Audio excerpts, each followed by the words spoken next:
will be known by the parties we throw.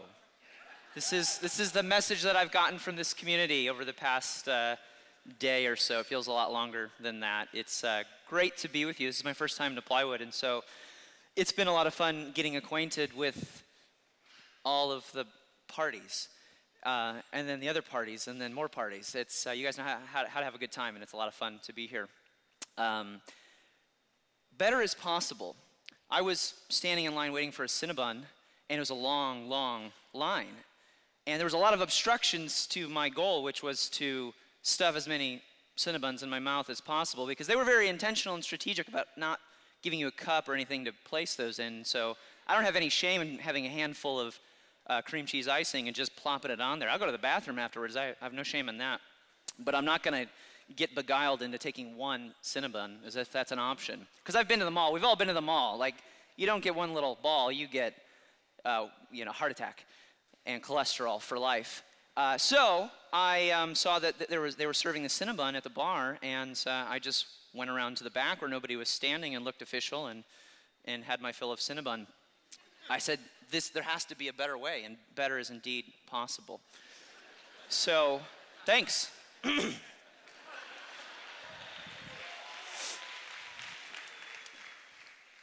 So I'm a writer, or better yet, I'm a blogger who happens to write books. And as any blogger will never tell you, what we really want is to be known. We want that magic moment when you're walking down the street and somebody goes, I know you from the internet. Like every person who starts a blog has this delusion that that's going to happen. And by everyone, I mean me. And so a few years ago, that dream came true. I had started this blog. I was working for a nonprofit at the time, actually based in Gainesville, Georgia. And I wanted to be a writer. I'd always wanted to be a writer, never thought it was possible. So I started a blog, and I was like, there's only like 500 million of these. How hard can it be? Like, I'll be able to stand out from everybody, and I wanted to be known. So I'm traveling with my wife to Illinois for the 4th of July, and I'm standing in line waiting for a pork chop sandwich, because that's how we roll in the Midwest. And I notice, as I'm standing in this long line, these two young ladies are noticing me. Now, at the time, I'm a happily married man. I'm still a happily married man. But hey, like, if they want to notice this, if they want to appreciate this, like, who am I to obstruct that? I mean, so have at it. But I'm standing in line and they keep staring at me. And you know, like when somebody's like staring at you and you catch them and then they avert their eyes.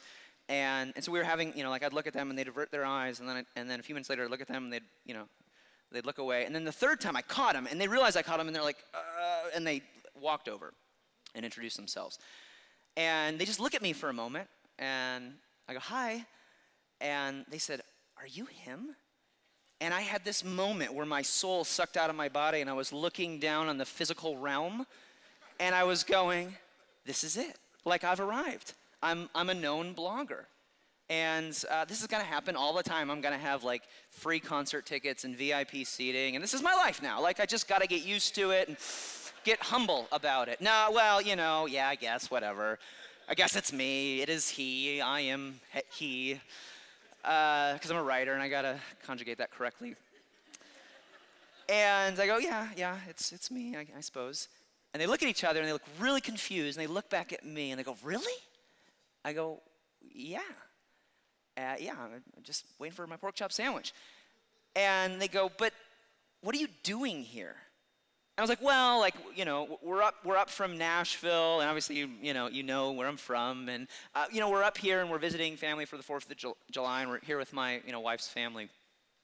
And then they look at each other and they look really confused, and both of the girls are trying to decide, like, what do we say? And they seem really confused, and I'm confused, and they look back at me, and one of them says, but where's your accent? I go, accent? Who do you think I am? And they look at each other and they look back at me and the other one says, well, aren't you Ron Weasley from the Harry Potter movies? And I should have known, because the girls were 14 years old. Like, I should have known something was up.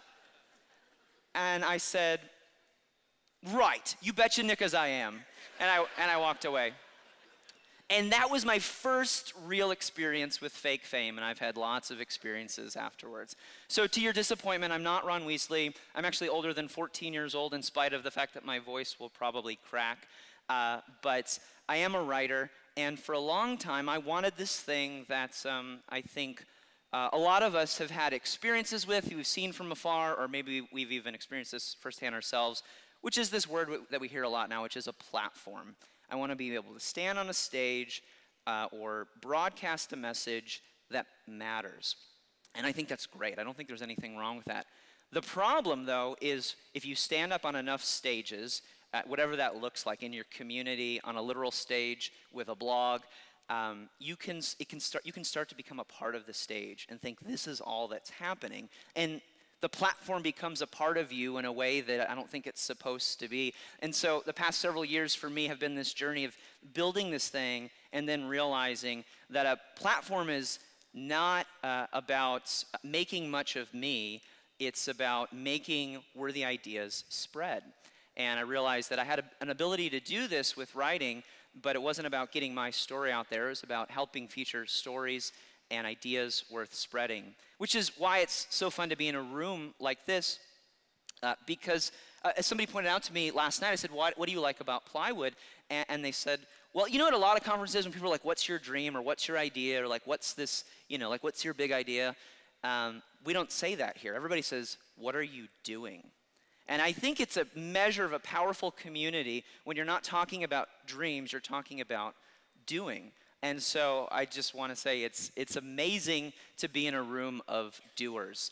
And I think that there is a responsibility that comes with the collective wisdom, opportunity, and frankly, even privilege that we have here. And when I say that, I presume that everybody here has worked hard and earned their keep and hustled beyond measure and has dreams that are bigger than the world. But we all know, I think, that at some point, somebody came alongside you. This has been my experience, and everybody I've talked to here has said something similar. You're here because at some point, somebody came alongside you and helped you, or gave you a hand, or gave you an opportunity. And honestly, I'm just starting to realize this. And it's placed a burden on me that I think is good, and I want to share with you some of that burden, what I've learned, understanding what it takes to find a calling and what that actually means in the real world with the gifts, abilities, and burdens that you've been given. So I want to talk about this number. Does anybody know what this number means? 87%. Gallup did a poll a few years ago, and they found that 87% of the world's workers are disengaged from their work. And they sort of separate that into like 67% are actively disengaged, which means like they're going into the factory and they're like throwing wrenches into things. I mean, they're trying to blow the thing up. And then everybody else is just punching a clock. But 87%. Now, we just have to acknowledge that that statistic doesn't apply here, and that's amazing. But how many friends and family members do we talk to? How's your job? Sucks, I hate it.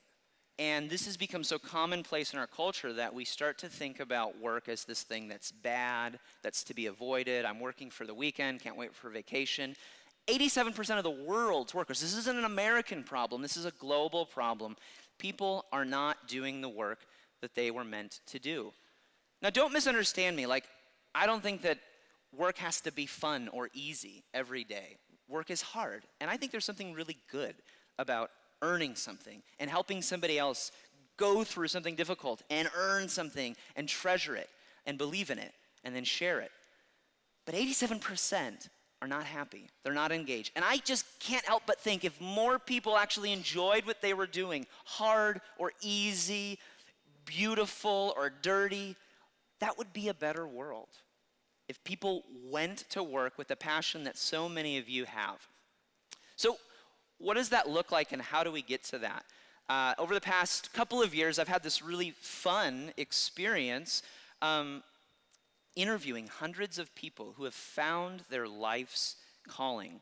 And I started comparing these to all these biographies I was reading of famous people like Mother Teresa and Walt Disney. And I had these ordinary stories, seemingly ordinary stories of everyday people, and extraordinary stories, and I started to see common threads. And it started to resonate with some of my experience of going from working a job that I liked, that I could tolerate, that was supposed to be like meaningful to me, but I kept feeling this itch that there was something more, and I just started scratching it. And I think that in this room, there are probably a few types of people. There are the people with the itch, and you're trying to scratch it. And you're just looking for the right back scratcher or the right person to come alongside and scratch you. Maybe hashtag I got scratched at Plywood. I think we should trend that. I think that makes sense to me. Or you're doing something, you've got the itch, but you just want to do it better, you want to do more of it, and you want to share it with the world. Or you're in that third group, like me, where you started out with these noble intentions, and you felt this calling, and you went after it, and at some point, it got turned upside down, and it became about you, or you neglected the core of who you are, and you go, how did I get here, and what do I do with this, and is this even what I'm supposed to be doing? And I want to share with you not something new, but something very, very old about what we do with what we have from here on out. So there are 3 lessons that I learned in this study of interviewing all these people who found their calling, kind of comparing this with the different stories that I encountered. And the first lesson was this: you can't plan your purpose. Amen? Is anybody doing something that was very different from what they thought they'd be doing 5, 10 years ago? Show of hands.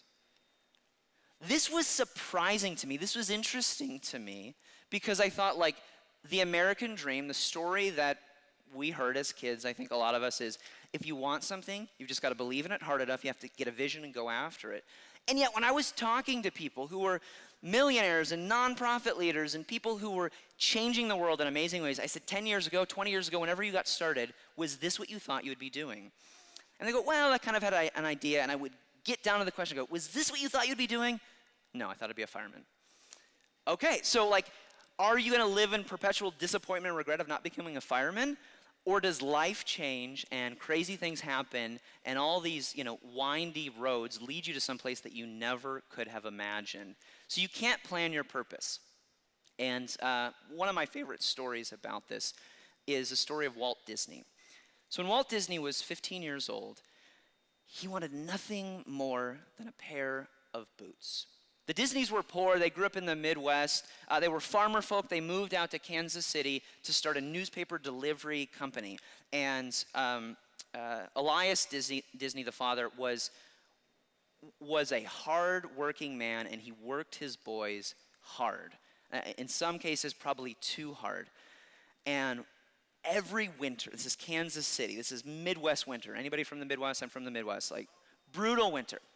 And then I moved to Minnesota, and I was like, that was summer. Anybody from Minnesota? Like Minnesota? Yeah. So when you go outside in winter, in January in Minnesota, they say don't stay outside for longer than 15 minutes or you'll die. Okay, good to know. I'm moving south. And that's how we got to Nashville. So when Walt Disney was growing up, he wanted these pair of boots because it was hard in the winter to go out and deliver papers twice a day. So he begged his parents, and he begged them. And finally, his parents relented. And on one Christmas morning, there were these pair of boots underneath the tree. And Walt put them on, and he promised that he would use them on his paper route every day. And that's what he did. And he delivered the papers every day in these boots. And one day, he's walking home from delivering the papers, and he's crossing the street. And he's going to see some friends that he has at the soda fountain. And he's walking across the street. He's a teenage boy. He sees a big block of ice. It's winter, and he decides, I'm going to kick that block of ice because I got these awesome boots now. And so he winds up and he kicks the block of ice, but it doesn't move, and it sticks to his foot. And all of a sudden, he feels this surge of pain run all the way up his leg, and sticking out of the boot, going directly through his leather boots into his toe, is a long horseshoe nail. And he screams and screams for 15 minutes before somebody stops and helps him. They take him to the doctor, yank the nail out, give him a tetanus shot, no painkillers, and say, go home, you're going to have to be bedridden for 2 weeks. And all of a sudden, at 15 years old, Walt Disney's life comes to a halt. It stops. And what you have to understand is up to this point, he doesn't know what he's going to do with his life. And at 15 years old, that's no big deal for us.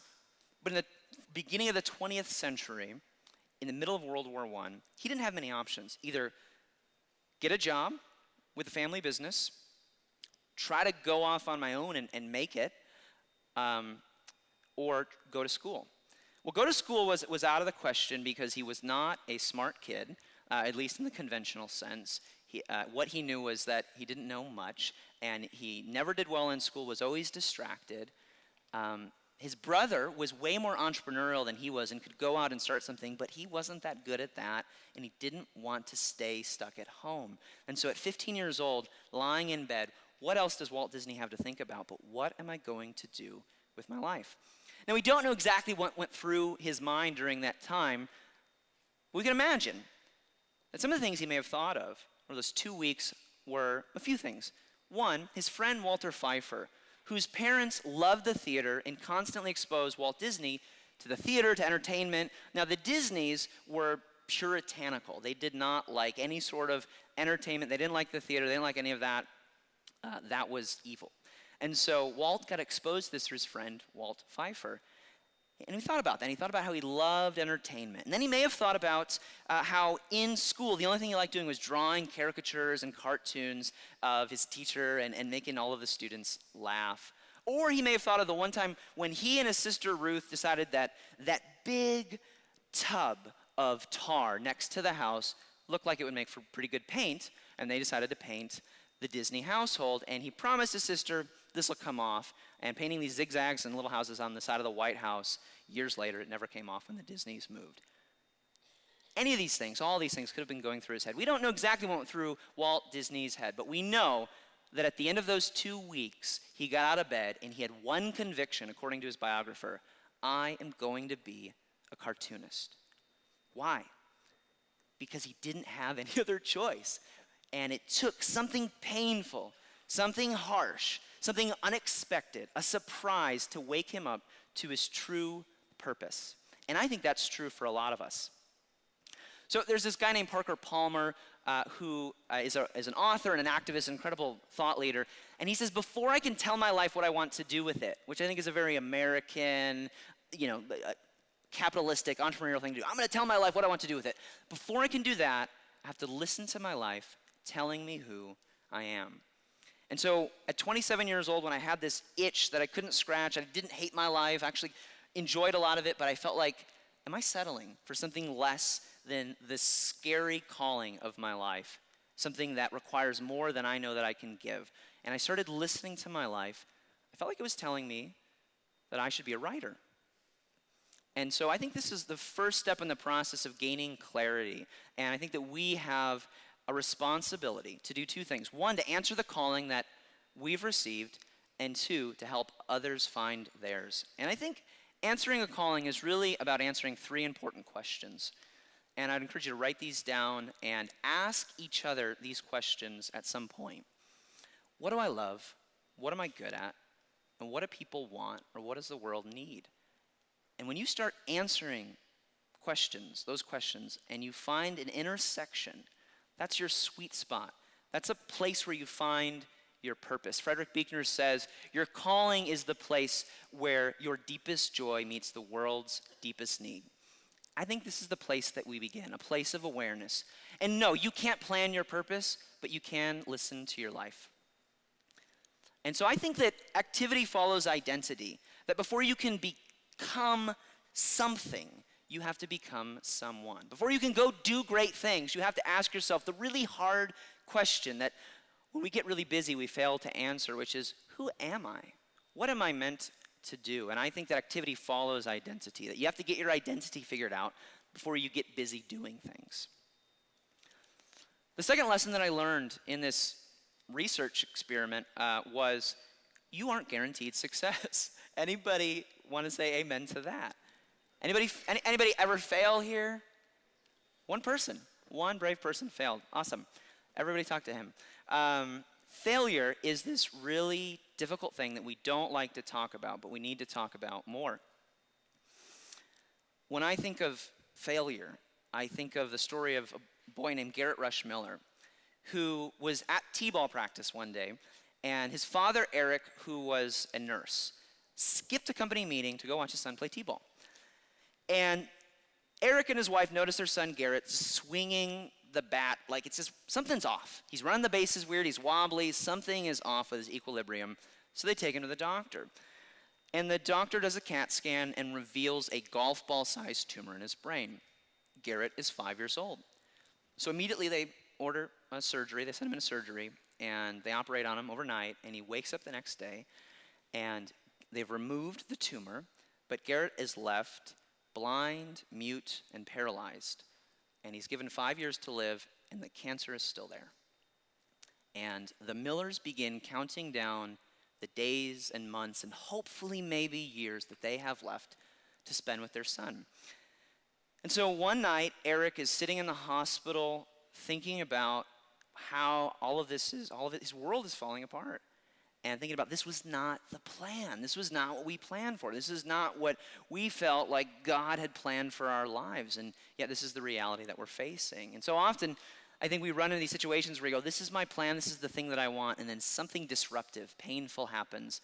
And we go, what's going on? This wasn't what I anticipated. I thought that I was supposed to do this thing, and now we're bankrupt. And my marriage is falling apart, and I'm overweight, and I don't know how to get out of this mess that I thought was a part of the plan, like I thought I was listening. And this is actually a necessary part of the process. And so one night, Eric's thinking about this, and all of a sudden he has this revelation. I'm not just counting down the days I have left to my son's life. I'm counting down the days I have left to my life. Like, we're all on a clock that's counting down, and how do we make every moment count? And it was that realization that made the Miller family go meet the famous blind cyclist Matt King, who rides tandem bicycles and wins races. And he is an IBM engineer who is a world-renowned tandem bicyclist, champion, and he's blind. And they meet him because Eric thinks, who understands my situation? Nobody understands my situation except this guy. And he goes and he meets Matt, and he brings his son, Garrett, takes him out of the hospital. This is a few months into chemo treatment and all these different trials. And Garrett puts his hand on the pedals. Has to guide his hand. He can't see, and he just starts moving the pedals with his hands. And Eric told me, he said, that was the day that a light turned on for my son. I could see it in his face. I could recognize it in his unseeing eyes. Something came on. And so at the 1-year anniversary of the date where they removed the golf ball-sized tumor from Garrett's brain, Garrett and Eric, father and son, complete a triathlon together. And then they do it another year, and then another, and another, and another for 12 straight years. The cancer recedes. They do all these clinical treatments. Garrett climbs Machu Picchu, becomes an Eagle Scout, and eventually gets a job. I met him. He was 18 years old, and he had done these incredible things. And what he loves more than anything is to volunteer his time at Wounded Warriors, a charity that helps war veterans. And he said, more than anything in the world, what I want people to know is I would like a girlfriend. And I am contractually obligated to tell you that in order for me to be able to tell Garrett's story. But what I learned from Garrett was this, that what makes a life extraordinary aren't the chances we get. We all want better chances. We all want better opportunities. And I think that's important. But I'm looking at a story like that, I'm going, if somebody had it figured out, if somebody found their calling early in life and has done more things than I will ever hope or try to do, it's Garrett. And I learned from him what makes a life extraordinary aren't the chances we get, but what we do with them. And so I think it's an important part of the journey to talk about failure. I think this is one of the things that would be a great, fun after-party conversation. So what are you failing at? How are you failing? How's that going? Good. I'm glad to hear that. I think we have this story because we live in this culture of success where all we talk about are the things that people have achieved, and maybe we read in a magazine that, these entrepreneurs failed. But here's the thing. I think that we think failure is the thing that prevents you from success. Or at best, people succeed in spite of their failure. And I think that's completely wrong. Successful people, people who discover what life is about and do something meaningful and share it with the world in a scalable way where they can keep doing good, they can keep doing things that the world needs, they can keep doing work that matters and not be a part of that 87%. I think that we think that these people succeed in spite of their failure, and I think they succeed because of it. And I call those pivot points. Every time you fail, you run into a point where you have a decision. Do I keep trying this the same way, or do I change something? Do I pivot? And what I learned is that successful people don't keep trying the same thing over and over again. That's the definition of insanity. They tweak something, they change something, they get smarter, they get better, they try something different, they find another opportunity, they find another market, they try something different. Groupon is a great example of this. Anybody know Groupon's story? Groupon started out as a philanthropy. They started out as this tech company in Chicago that was funded by this VC who wanted to do good. So what do? They invent this social voting technology where you can say, hey, let's find something to give our time or our money to, and let's vote on it. And they think it's going to blow up, and it totally fails. They go $1 million into the hole, and they're getting ready to shut the thing down. It's 2008, so the economy is changing, and they go, we got to change something quickly. One of the founders says, we got all this technology, why don't we just try to sell something? I know we were trying to do good, but what if we just try to sell something? And they start out with, what if we get 20 people to vote on something and then get a local business to give us a coupon for that, a group coupon? And that's 2008. By 2011, at the time of Groupon's IPO, they were worth $13 billion. And so what I learned about pivots, what I think is interesting, is you start down this path and you go, this is the thing that I gotta do, and it doesn't work. And the reality is, if you didn't go down that path in the first place, you never would have ended up at that pivot point where you've gotta fail so that you can succeed. Failure isn't the thing that prevents you from success, it leads you there. I love Viktor Frankl. Viktor Frankl, if you're not familiar with him, is sort of a mid-20th century psychologist. Great book, Man's Search for Meaning, and he was a Holocaust survivor. And Frankl says that when you face a circumstance that you can't control, something that's out of your control, he learned this in the Nazi concentration camps when he was looking at death and despair. Like, how do you survive? He said, if you can't control what's outside there, you have to learn how to change what's inside here. And so when we fail, we have to adjust our expectations and try something differently. And so my challenge to this community is to ask each other not about your successes, but about your failures, because that is the secret to your next success. And I think when we talk about this stuff, what we're really talking about is something very, very old, something that we did a long time ago in the Middle Ages that I think we've forgotten, and it's this rite called apprenticeship. Apprenticeship was this process of going through 10 years of trial and learning and doing something so that you could become a master craftsman. And in the middle of that process, so there's the apprenticeship, which lasts 7 years. That's where you're in the shop with the master craftsman, and you're learning how to make boots, or you're learning how to, you're learning how to sculpt, whatever it is you're trying to do. And then for 7 of those years, you're just learning. And then for 2 to 3 years, you get sent out as a journeyman. And this is that middle stage that we're talking about, the point where you fail. I didn't understand my journey. I didn't understand my calling because I thought the whole point was so I can go and do work that I love. And halfway through the journey, everything's falling apart. I'm depressed. I'm failing. Even when I succeed, I feel like I'm succeeding at the wrong thing. It's unfulfilling. And I'm going, what's going on here? This is the point, the journeyman point of the journey, where you go out and you have to prove yourself. A journeyman has to go out from city to city. He or she journeys from city to city, proving himself, and then coming back to the city and submitting the work to the guild and saying, is this good? Is this what they called a masterpiece? And if the Guild of Masters said, yes, it's a masterpiece, you could advance to the next level. And so lesson 3 is about that. It's about mastery. And I think that we misunderstand mastery too. I think that we think mastery is about being awesome at something so that I can be known, so that I can do great work and be known for that. And what I've learned is that if you're going to go do great things, you can't wait to feel brave. Bravery is not something that happens to you. It's something you become once you've done that thing that you're afraid to do. My friend Jody Nolan, who's actually a part of this community, and some of you may know her, she's from Atlanta. Her story articulates this really well. Jody started an organization called Leave Nothing Unsaid, leavenothingunsaid.com. I encourage you all to check it out. And this is a very specific organization. What they do, what Jody does, is through workshops, through her workbook, and through live events, she teaches people how to write letters to their loved ones before they're gone. And Jody learned this from her friend Larry when he was on his deathbed, and he asked for 2 pieces of paper, and he was writing letters to his daughters telling them how much he loved them. And then he died, and his daughters cherished those letters. Shortly after that, Jody's husband gets cancer, and he doesn't write any letters. And shortly after the funeral, Jody's stepdaughter comes to her and says, did you write me a letter? And because Jody sees this happen with her friend Larry, and she gets excited. She tells other people about it, and she goes, no, he didn't write you a letter. And breaks her heart.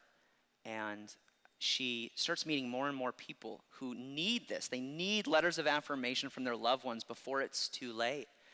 And she starts talking to all these people, and she says, don't you think somebody should do something about this? And everybody's like, yeah, but I can't write, and I can't do this, and I can't do this. And it's so obvious to Jody, but nobody will do it. And she realizes the person that's supposed to do it is me. But she's afraid because she's failed, because she was encouraging people to write letters, and it didn't work, and she couldn't even get her own husband to do it. And there's all this shame, and she's afraid. And things started to change for Jody when she realized that she was afraid of the wrong thing. She couldn't be afraid of failing. She needed to be afraid of not trying. And that's when it changed for her. And that's when she started showing people how to write letters. And she was kind of at her last straw. And she had all these books, these workbooks that she had printed out. And she decided she was going to give them away because she just says, I tried this, didn't work, I failed. And then this woman called her who was dying and heard that Jody did this at one point and asked for this workbook. And she sent it off to her. It was the last one. She sent a courier over there. And a few days later, the family called, and they were crying, and they said, our mom passed away. We got the letters. Thank you so much. And Jody just starts crying and crying, and she realizes, I can't wait to succeed at this. I have to try, even if I fail. And I think mastery isn't about being great at something. It's trying things that actually matter. We need to have a different kind of fear. I don't believe that fear is bad. We've heard this a lot. Fear is bad. I think there's good fear and there's bad fear. And the good fear says, this might not work, but I have to try. And the bad fear says, this will fail. And the reality is it might fail, but the thing you should fear more than failure is not trying. I think when we start to do that, we tap into our own form of mastery. And all of a sudden, it's not about us and what we can do and what we're called to do. It's about how we share this calling with somebody else. I love this quote by Jackie Robinson, where he says, a life is not significant except for its impact on others. So everybody's here because you have a gift, because you have something to share. But I would venture to say everybody also has a fear here. Everybody has something that they're afraid of attempting or feeling insecure about or wondering, should I even be doing this? And I want to encourage you to lean into the good fear and forget about the bad fear. Because I think good fear basically is the only good fear worth having is if I do this, it could kill me, right? Like if we think about why we have fear in terms of survival instincts, fear only serves one good purpose, which is keeping you alive. Everything else is an irrational fear. And so if it's not going to kill you, I would encourage you to try it.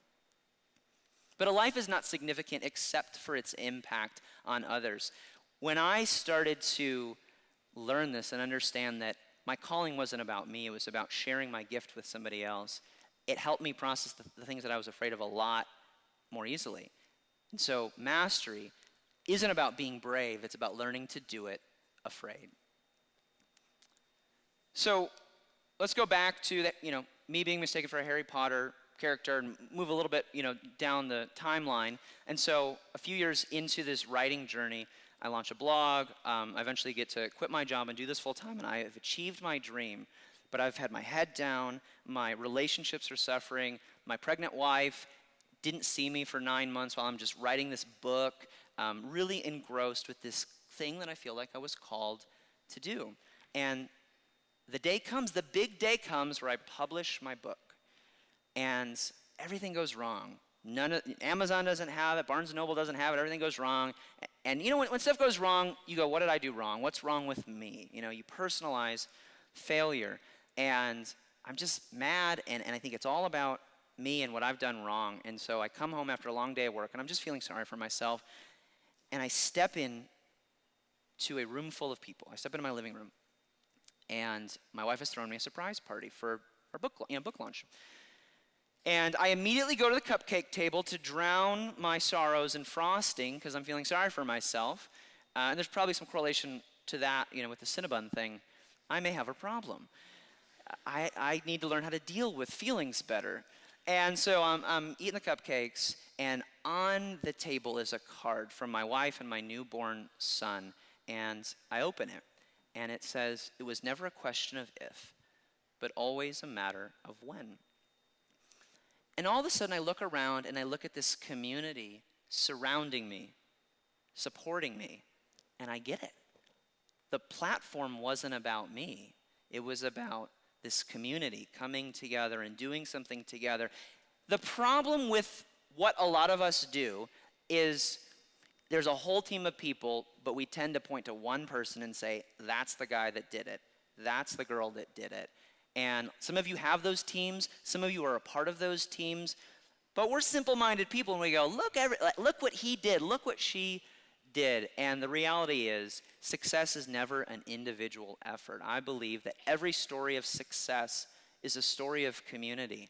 And so my challenge to you as you leave here is to think about two things, because I've been thinking about this a lot. First, what is the community that got me here, that got our ideas out into the marketplace? And I want to go back to that question that those two well-meaning 14-year-old girls asked me. What are you doing here? I want to argue that you're here because somebody gave you a shot. I want you to think closely. I'm here because 9 years ago, a guy named Seth Barnes, who works and runs a nonprofit 60 miles north of here, said, "You're a writer." And I said, "Where did you see that?" And there was this little bitty piece on my resume that said, you know, tutored writing, because he was a poor college student for a semester. And he saw something in me that it took me 8 years to see. And I think that apprenticeship today is not about somebody coming and picking you in a master saying, "Coming and learn from me." Apprenticeship happens in rooms like this. And the burden that I have, the second question that I want to ask you is, how do we make this room bigger? How do we make this table bigger so more people are invited to the table? Because the reality is, somebody brought you here. Something happened, some conversation, somebody paid for you to be here, you paid to come here, but something led to you being here. And I think there's a responsibility that comes with that. Just like Superman, you're just like Superman, or Spider-Man with great power comes great responsibility. I think this is a powerful, dangerous room, but I think we have to be careful about when we talk about community, what we're really talking about. Every story of success is a story of community, and I want to encourage you to ask each other those questions. What's your sweet spot? What are you failing at? But then ultimately, what is your success for? And I think the biggest dream that we as a community can have together is, how do we double this room? How do we get more ideas in here? How do we get more people at the table? How do we say those things that my community said to me a long time ago that we can say to each other, which is, it was never a question of if, but always a matter of when. Thank you.